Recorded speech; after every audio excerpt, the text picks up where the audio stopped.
The anime started as the Abyss threatens to destroy our protagonist Noel's hometown. The Abyss is a force that forms when too much mana fills the air, and it links the human world with the demon realm called the Void. When the Abyss deepens, more powerful creatures emerged, and tonight the Abysses reached the depth of 12, enough to summon a deadly creature known as the Lord. Noel's grandfather, Brandon, wants the strongest seeker and known as the legendary Overdeath prepares for battle. As the threat looms, he grips his weapon and mutters to himself how he never thought he'd wield it again. Brandon orders Noel to stay in the shelter, claiming that help will arrive soon. However, Noel knows his grandfather too well. Help isn't coming. Brandon is preparing to fight the Lord alone, and Noel realizes that his grandfather plans to defeat it himself. With legendary confidence, Brandon reminds Noel not to doubt him, asking if he's forgotten who he is, Overdeath, a name feared by all. He promises to protect Noel with his life, and Noel calls out to him as he leaves.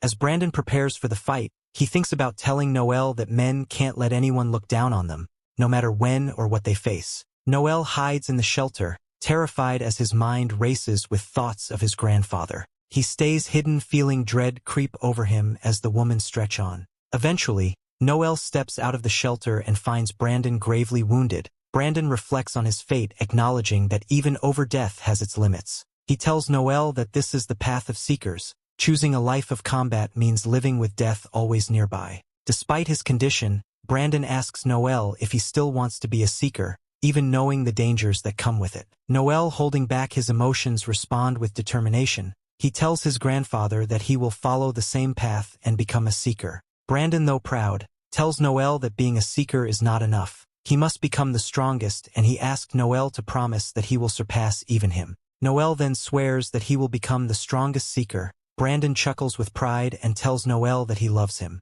In that moment, Brandon passes away and Noel screams in agony. It's been 2 years since then, and we see that Noel has kept his promise to become a seeker. His team is confronted by monsters, so Noel expertly gives them orders on the best way to win the fight. Noel belongs to the weakest support class called Talkers, but he's proud being his job. After defeating the monsters, Noel's team starts cutting them apart. Noel explains how lesser vampires can't use magic, but their queen can reproduce rapidly, creating endless spawns, each strong enough to tear apart an ox. As they strategize, a vampire attacks Noel, but Tanya saves them just in time. The team consider targeting the queen directly to stop this spawns, but Noel advises against it. He explains that their C-rank team should focus on the spawns first for a higher chance of success. The team knows how critical Noel is to their success, acknowledging that as the buffer of the party, he has the authority to give them orders. Despite their rank, they can take on this B-rank mission because of Noel's direction and skills.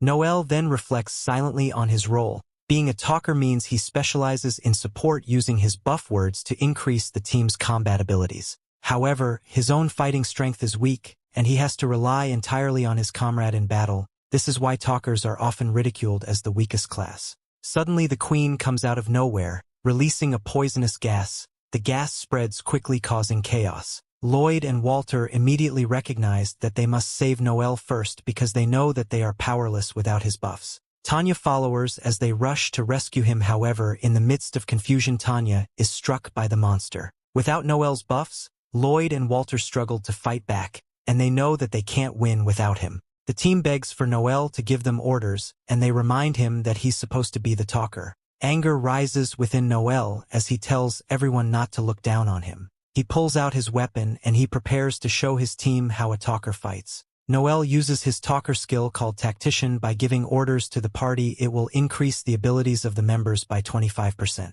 Noel tells his brain-dead team to avoid an attack, and he uses his battle voice, which increases the recovery speed of his team's stamina and mana. Noel has Tanya castle barrier on the two warriors, and he has them destroy the beast. However, things get worse as they notice more monsters nearby. Tanya begins to panic, so Noel uses his peer support skill to stabilize frantic mental state. Noel sets a timer for 74 seconds and he declares that he will take care of the small fry so the others can focus on the main body. He continues to instruct the others on every single move they make, and he tells them prepared their most powerful attack.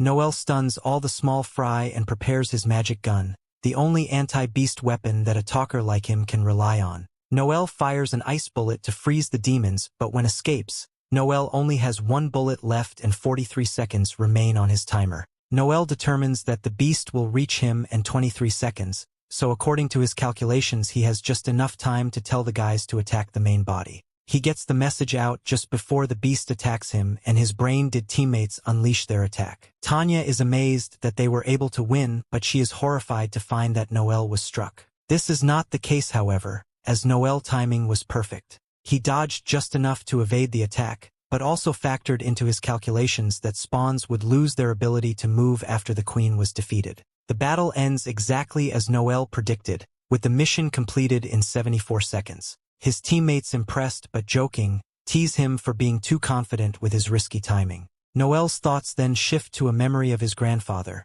As a child he had been upset about being a talker and he wished to be a warrior like his grandfather. His grandfather reassured him, promising that his talent would shine and that he would help Noel become the strongest seeker. Back to the present, Noel silently reaffirms his goal to surpass his grandfather even as a talker, the role most people consider the weakest. Noel then explains how Atrai, the capital of the Velnan Empire, thrives on magic and technology derived from research on beasts. The city depends on seekers to protect it from the abyss, and they are admired as heroes. Later, while the team enjoys a meal, Noel reflects on how that 15 years old, he began searching for companions in Atrai, knowing that as a talker he couldn't fight alone.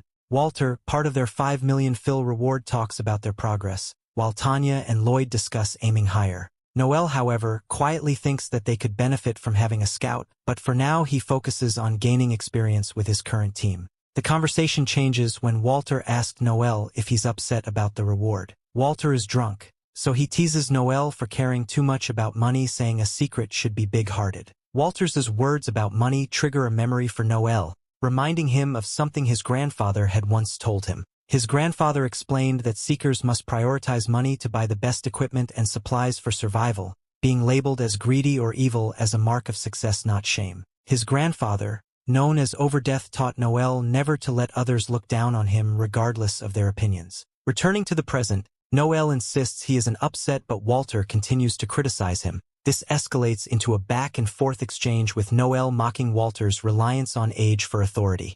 Ability is all that matters for a seeker, so Noel mocks Walter, refusing his aids to force others to agree with him. The furious Walter accuses Noel of staying safe in battle while others take the risk. Walter reminds him that he puts his own life at risk to tank for the others, but Noel continues to taunt him. Their argument intensifies as Walter says that he will end Noel's life, and Noel accepts his challenge. Lloyd steps in to break it up, and he reminds them that they are all comrades. He suggests that they split their reward and call it a night, successfully calming the attention between them. After completing the mission, the team is left with only 250,000 Phil each after paying the client. Tanya is disappointed with the payout, feeling that it was too small for the effort involved.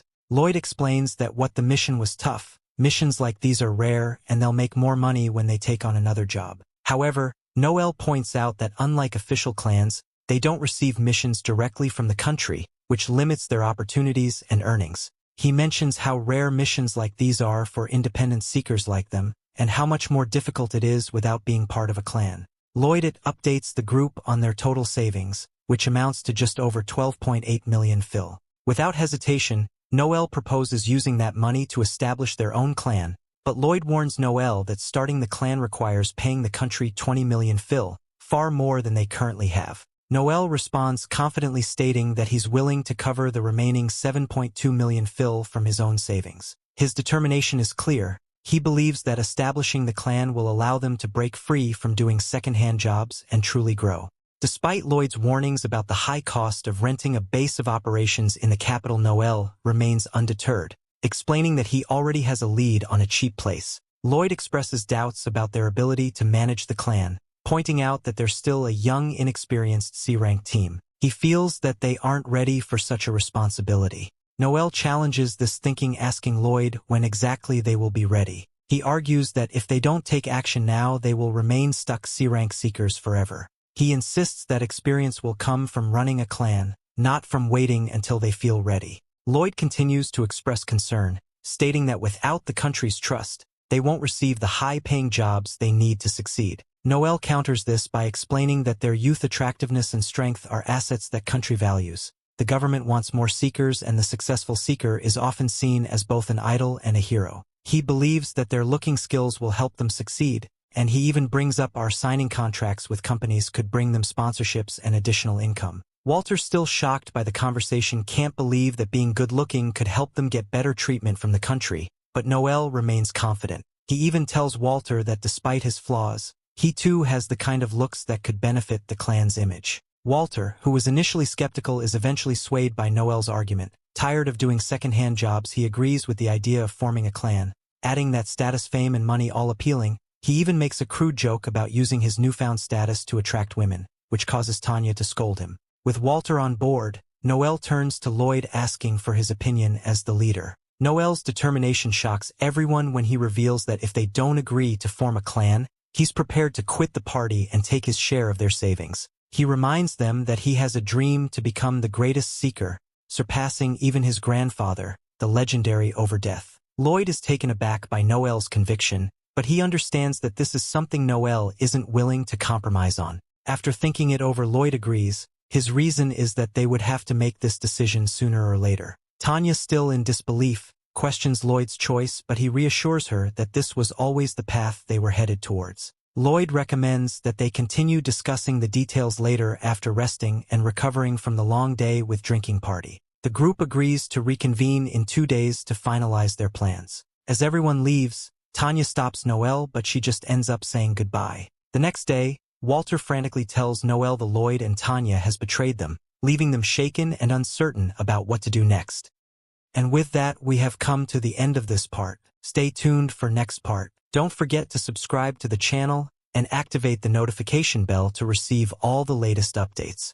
Cry Andre is the leader of the world's strongest clan, the Grieving Soul, and he is widely respected for his wisdom and power. By the reality, he is a total weakling and just wants to find a way to quit his job. We see Cry standing a line at Treasure Hunter clan meeting, and he looks like he really doesn't want to be here, but he got no choice. Treasure hunters in this world are basically celebrities because they explore treasure vaults all over the world and risk their life against phantoms, all with no health insurance. It's a dangerous job, but the promise of fame and riches compels dozens of people to become treasure hunters every year. And to that end, they often join a clan like First Steps, which is why they renowned in the capital as one of the best ever exist. It consists of a collection of parties that come together to assist one another, and the reason there are so many people here to join is because unless your name is Jean Wu, there's a limit to how far you can get as a solo hunter. Cry was trying to get this over with without drawing much attention to himself, but out of nowhere, the girl behind him starts talking and asks if he is here to join a party as well. Cry tries to use the age-old tactic of ignoring her until she goes away, but before he knows it, she has already walked in front of him and is introducing herself. Her name is Ruta and she's a level 3 hunter, so she extends a hand to Cry, but he refuses to shake hands with her, although he does give her his name. Ruta is disappointed that Cry didn't shake her hand, but she gets over it and starts talking about herself some more. She has been so hunting until now, but she came across a vault called the White Wolf Den, and she couldn't handle on her own, so she wanted to come to join a party. Just then the man in front of them turns around and tells Ruta that she should be try and take on vault as dangerous as the White Wolf Den, while she's still only level 3. He smirks and calls her an inexperienced amateur because even if she's level 3, she's still basically a beginner compared to the other professional hunters out there. As the argument gets more heated, Ruta becomes really angry and Cry really wishes he had stayed home so he wouldn't have gotten involved with them. Ruta pulls out her knives as about to attack the man, but before she does anything, a guard comes over and reminds Ruta that these aren't the streets of London. So she keeps this up, she's going to be banned from the clan meeting. She realizes she lost her temper for a moment, so she puts her knives away and apologizes for the outburst. All our Cry tries to act like he's not here. A little while later, Cry makes it into the clan meeting and Ruta is still with him because he's the only person she knows here. She's amazed by all the powerful hunters here and honestly feels a little overwhelmed since she has never been to a place like this before. She asks to Cry if he has been here before, so he tells her that this is his 5th time here and Ruta thinks he must suck at being a hunter if he has to keep coming back to the recruitment meeting. Among hunters, talent is everything, so even a random nobody can make a name for themselves and climb for the ranks. Ruta notices a party in flashing attire on the other side of the room, so she asked to Cry about it and he informed her that the party is called Arc Brave, and of all the parties recruiting today, they are undeniably the strongest. As a group, they once managed to complete a level 7 vault with just 6 members, so they are widely respected, and if she gets scouted by their leader Ark Rodan, you're pretty much guaranteed to have a good hunter career, although he's pretty picky with his selection criteria. Ruta is intrigued to learn more, so she asks about the empty desk over in the corner of the room, but before Cry can say anything, the guy from before comes over and tells her he will explain everything. Ruta doesn't really want his help after the argument they had outside, but Greg goes on to explain anyway and tells her that the desk belongs to the party that founded this clan, the Grievers. The party was agreed with talented youngsters who arrived in the capital a few years ago and made a name for themselves as the Grieving Souls. But what the others don't know is that the legendary party consists of Cry's childhood friends. Apparently there were rumors floating around with the Grieving Soul party would be recruiting today. Since their spot is emptied, Greg assumes the rumor's false. Just then, a kid who came here hoping to apply to the Grieving Souls party noticed that they are here yet, so he becomes irate because he believes he's going to become the strongest hunter in the world someday. So the only party worth joining is the Creating Souls. Greg finds the kid amusing, but Ruta doesn't have the guts to say anything since the kid actually has a higher level than her. Just then a girl named Tino steps up and is prepared to shove the red-haired kid up with violence, because she's the only one who deserves to join the Grieving Souls party. Her partner tries calming her down since this isn't worth causing a scene, even if the red-haired guy was being really annoying. For a second, it looked like they had calmed down enough to avoid a fight, but then Greg joins in with his first-class institution. And all of a sudden, the entire world is supporting the fight. All gloves are off now, so Tino and the kids square up to face each other. Cry can tell things are going to get haptics real soon, and he doesn't want to be around when that happens, so he asks Ruta to come outside with him. As the fight is about to start, Tino already intends to kill the kid over what was essentially bragging, and she's just called Saul later to handle the murder charges, or at least that was the plan until she sends a familiar presence nearby, and the second she spots Cry she forgets all about the fight and charges straight for him. Cry is caught off guard by the sudden attack, so he stumbles backwards and Tino nervously turns, calling him master, and asking if he saw her lose her temper over there. Ark then comes over as well and greet Cry since he has been waiting for his arrival. They wouldn't have been able to start the clan meeting until Cry arrived anyway, since he is both the clan master and the leader of Grieving Souls. Everyone who didn't already recognize him was shocked to hear this, because that means Cry must be the most important person here. However, all the attention he's getting is making him feel sick, so he really just wants to go home. Several years ago, when Cry and his childhood friends first arrived in the capital, they were clearing all the beginner vaults in record time, but there was just one problem: Cry had no idea what he was doing. He got saved from a monster and his teammates thought he was intentionally lowering his guard so he could act as bait, and he goes with it, but he was totally about to get chopped. They all shared the same dream to become exceptional hunters, but unlike the other 5, Cry is exceptionally ordinary. He knew that sooner or later he would become nothing but a burden to the party, and he didn't want his friends to resent him for his weakness, so he made the decision to leave the party on his own. However, when he tried to quit, it somehow ended up with him being appointed as the leader of the party. That's how he got to his current position as the leader of his truly gifted childhood friends, but he really wishes he could just retire from being a hunter. Ruta and Greg still can't believe they were talking to the clan master the entire time, and while Cry in his chair, Ark comes over and asks Cry showed up late because he wanted to observe the crowd as one of the common folk. Cry denies this and says he just overslept, but Ark isn't listening and firmly believes that Cry show up late on purpose. For some reason, no matter how much Cry tries to explain himself, people always misunderstand him in a way that makes him look better than he actually is. Tino doesn't like how close Ark is with Cry, so she wants to have him kicked out of the clan, but Cry isn't going to do that. Tino is at level 4 hunter, who also happens to be an apprentice to one of Cry's childhood friends, Liz, so she hangs around him a lot. Ark asked Cry if he has any good candidates in mind for recruitment, but there honestly isn't a need to add any new members to the clan right now, although since Ark almost never actually recruits new members, Cry takes the opportunity and asks if Ark was seriously considered any recommendations he makes. Ark says he will accept anyone Cry chooses, and this is a huge surprise to everyone, so the vice captain tries to talk him out of such a rash decision. However, Ark cuts her off since anyone Cry chooses would be worthy of joining his party. Tino begins blushing because she thinks Cry is thinking about recommending her, but she also doesn't like Ark's, so she's a bit conflicted about whether to accept or not. All of a sudden, the kid from earlier, whose name is Gilbert, by the way, comes out to the front of the crowd, and he is totally ready to beg, if that's what it takes to be accepted by Cry. Cry tries thinking about whether Gilbert would be a good choice or not, but he quickly gives up because he is a terrible judge at character. He has no idea how to tell if someone will become strong in the future, so he decides to lead up to pure luck. He tells Gilbert that he is willing to recommend him, but he has one condition before that. As a hunter, the most important thing is to make sure you always win, If he lacks strength, he will end up putting his party members in danger, so Cry wants him to demonstrate that he has the ability to always win. Also, since Cry began his career as a hunter, he has never lost before, although that's because he has never actually been in a real fight. Anyway, Cry takes off one of his ring artifacts and announces to every hunter here that the first person to present this ring to Ark would be accepted into his party, and with that he tosses the ring into the wild to watch the chaos unfold. The first one to get the ring is Gilbert, but that doesn't last long because none him a second later, Tino jumps down at him and knees his face so hard that he gets sent all the way across the room. Gilbert probably needs a doctor now, but no one's focused on him right now because the ring is currently rolling across the floor, and while everyone is initially hesitant to act, it doesn't take long before they all start fighting over it. At this point, Cry decides to take his leave, and even though the bar is getting destroyed as he leaves, he says it's not his problem and goes home. However, the next morning it became his problem as the bar fight made front-page news. Apparently the entire place was leveled because in the fight, but luckily there were no civilian casualties at the end of the day. However, as a result of the events,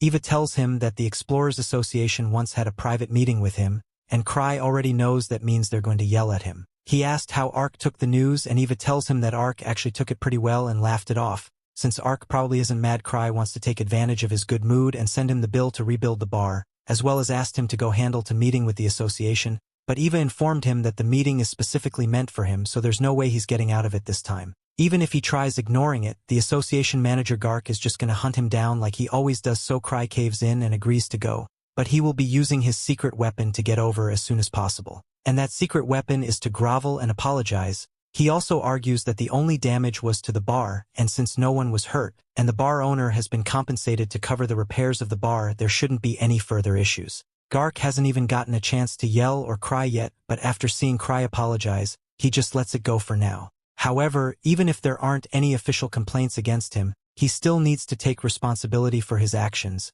which is why Gark is assigning him a request and he has no right to refuse. The association gets all kinds of quests for hunters, but with such a large volume they are bound to be quests that are so difficult or pay so little that no one wants to do them. These quests are the hunters called chores, and Cry really doesn't want to have to deal with one of those, so tries to put in on an act and saying is too important to be stuck with the chore. However, Gark isn't letting him get out of this, so he's forced to pick one. Cry opens the quest book and starts looking through it for the easiest quest, and at everything available the lowest level is 3, so he picks that one. He was planning on just dumping the work on Ark, and when he goes to look for him, he's informed by Tino that Ark is currently on a meeting with some nobles. He's going to be gone for a while and no one else is here, so he doesn't have many options to ditch his work. Just then, he notices that Tino is wearing his ring, meaning she was the one who won his little game yesterday. But that aside, he asked her if she's free at the moment. Tino was excited because she thinks she wants to ask her out on a date, but to her dismay tells her he has a quest for her.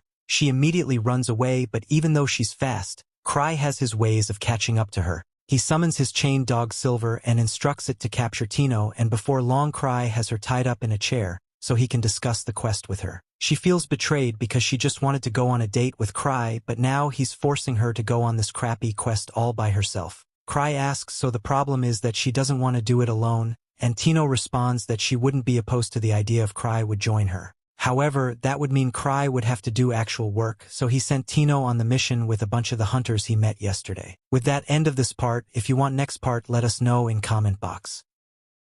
The anime started with loner boy Haruka, who hides near some goblins. The idiot blows his cover by stepping on the smallest twig ever, so the goblins chase after him. Haruka smiled with utter confidence as he jumps into the air and all the goblins fall into his trap. Haruka is very pleased with himself as he's doing a great job surviving alone in another world. A look back shows how Haruka got himself in this situation. Haruka has always been a loner, and he explains to us that it's because he just never wanted anything to do with his classmates. He didn't like any of them, and they would just get in the way of what he finds most important, and that's reading. As Haruka looked around his classroom, the divide among the students was very clear. There were the popular girls, the delinquents, the jocks, the class rep, the nerds, and the others category. Haruka didn't belong to any of these groups, but he wouldn't have it any other way. This was when a magic circle appeared out of nowhere. Haruka was excited because it was just like the ones he had read in manga, but he remembered that going to another world is a pain in the butts.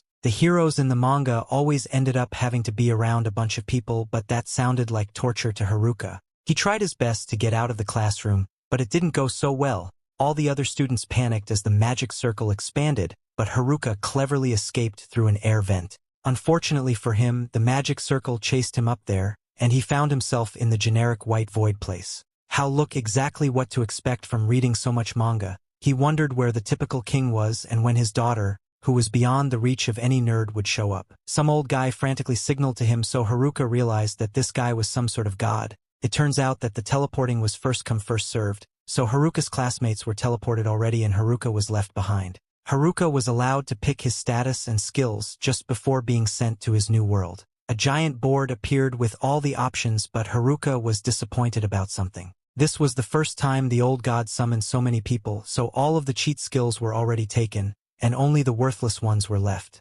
Haruka took a look at his options, but they were all terrible. One skill was just being able to hold a stick, some other ones were just good overall general health and walking. Haruka made himself feel even worse by seeing some of the overpowered skills that he missed out on, like 4-element magic. Back to the bad stuff, Haruka found titles like Shut In and Neat. Haruka demanded for the old god to give him more options because he wouldn't even be able to pass the first village with the ones he had to choose from. The old god became fed up, so he decided to just give Haruka all the remaining skills at once. Haruka gained all the leftover worthless skills, and he was teleported. In the new world, Haruka is supplied with a bag that can hold unlimited items. Haruka gears up and checks his stats. His stats screen tells him to roll some dice, and he remembers reading about the skill. It allows him to allocate points by rolling dice. Haruka curses the old guy for giving him such a useless skill, and he rolls the dice. He rolls a double M, but Haruka has no clue what that means. He assumes the worst as he thinks that M stands for masochist.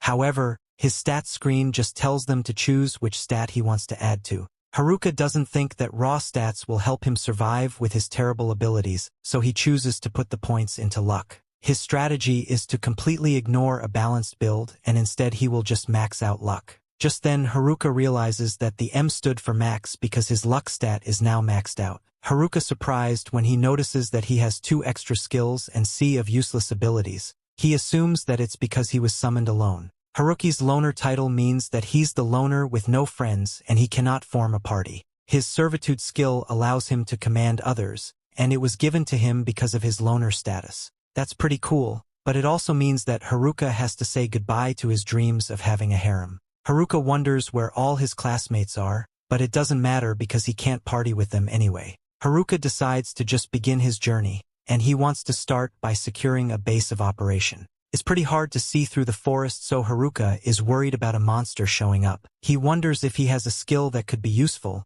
but the only one that comes to mind is the skill that allows him to doze off. Haruka tries on the contact lenses he has in his bag and finds that it's actually super useful. It allows him to see a bunch of extra stuff, and he finds that it grants him the appraisal skill. This leads to Haruka finding an edible mushroom that draws out latent abilities. His bottomless bag lets him take as many as he wants, so he apologizes to it for thinking it was useless earlier. Haruka chugs down some water, but he hears something in the distance. This sound leads him to a cave, and he prays that he doesn't find a monster.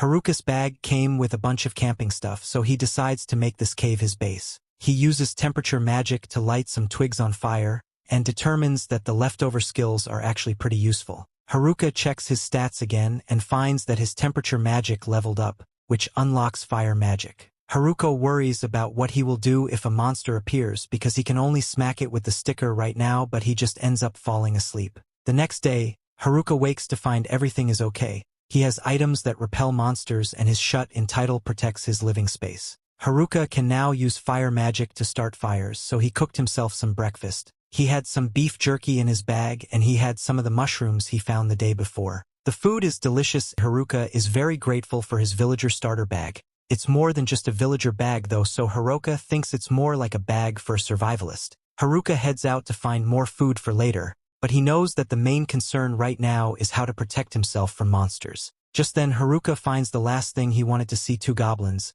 They are small fry monsters, but their stats are higher than expected. Haruka wonders if he can even win, but he realizes that it doesn't matter because you will have to learn to deal with monsters one way or another. Unfortunately, Haruka doesn't think that his stick will do much. Haruka does have a skill called wrapping, which allows him to wrap all sorts of things with magic and grants various effects. This seems to make his stick stronger, so Haruka is determined to surpass everyone even without any cheat skills. Haruka begins his first attack ever and he brutally beats down on the first unsuspecting goblin. The second one tries to attack him but its moves are pretty lame and Haruka easily dodges them. Haruka somehow knows how to use a new power, and he eliminates the second goblin. Afterwards, Haruka is pleased after winning his first battle, and he heads back to base. He brought back one of the clubs that the goblin used, but he determined that his stick is still better. Haruka is excited to find that he leveled up and all his stats more than doubled. His cane mastery leveled up as well, which is strange because he just swung his stick around a few times.